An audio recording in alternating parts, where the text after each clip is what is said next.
I do love a gaming origin story, and Rescue the Beagles certainly has one of those. The Beagles was originally a prototype that was created back in 2008 for a game jam. It took only 2 weeks to develop, but the Beagles actually won that game jam and then was kind of put to bed for 16 years. And lo and behold, in 2024, the game is now here as a fully fledged title, ready to be bought.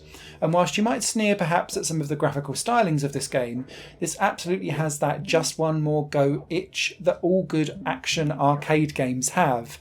And whilst you chase the high score, oh my goodness, you will rage, you will scream, but you will very much hit restart and have another go at it.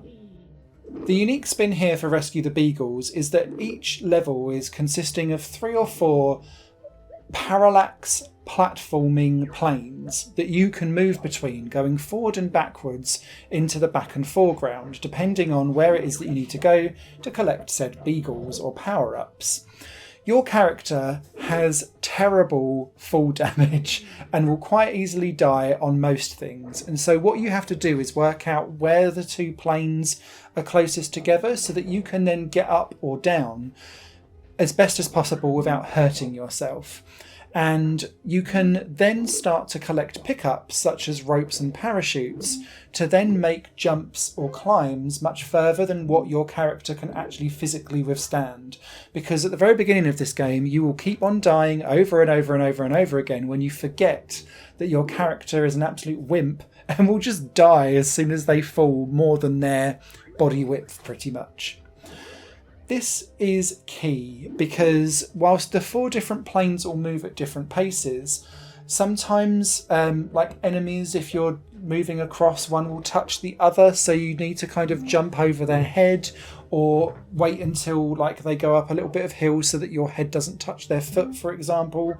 So it's got unique rules where you are all on different planes but just don't touch each other, and it takes a little bit of while of getting used to. And it reminds me very much of Little Big Planet, where you could move between the 3 different planes there. This is the same type of style but in a very different setting.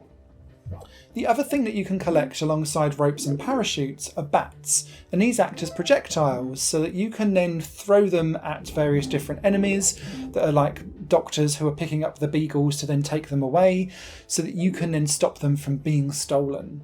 Because not only do you lose lives by fall damage, touching lots of nuclear goo, hitting any enemies, you can also die as soon as a beagle reaches the edge of a screen. And that could be because you're always going from left to right, if the beagle ends up on the left-hand side of the screen and walks off the edge. But sometimes characters can pick up beagles and then try and run off the screen with them, and if they manage to do that, you lose a life too.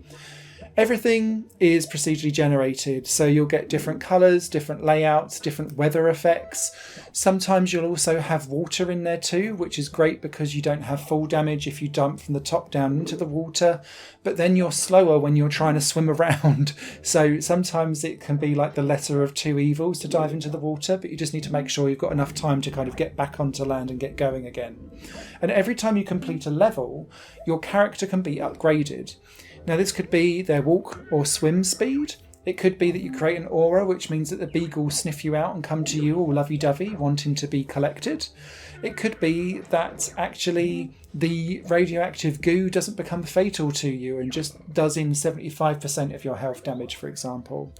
The most useful one that I found was actually increasing the amount of owls that you get every time you collect an owl, because that adds to more projectiles, which means that you can clear out enemies and spam that button a little bit more. And yeah, it just helped me out and get further in the game. That said, I am atrocious at this game, so I apologise for the absolutely awful gameplay footage that you're probably looking at. I'll be nowhere near the top of the leaderboards for this, but I don't care because I had great fun playing it. I also really like the fact that alongside single player mode, there is a 2-player co-op as well as a competitive versus mode, which I thought was quite cool. And I also like the fact that there's 2 different soundtracks from 2 different artists that you can switch between too, which I thought was just a really nice touch. And I'm always a fan of Disaster Peace, and whenever I see their music I think, time to play. So yeah, big thumbs up from me.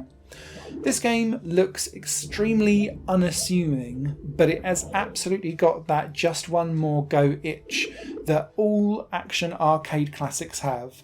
And I've been going on a bit of a run recently, going back in time to the real simplistic high score challenge or high score chaser games that are out there that really get under your skin and you want to perfect and become a real skilled player of.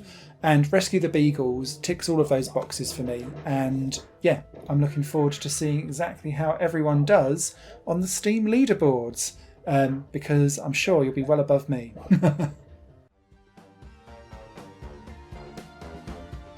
Higher Plane Games is part of the Higher Plane Network, a completely independent media outlet supported by people like you. The goal is to create the best possible content that cultivates a richer indie scene for games as well as music and entertainment.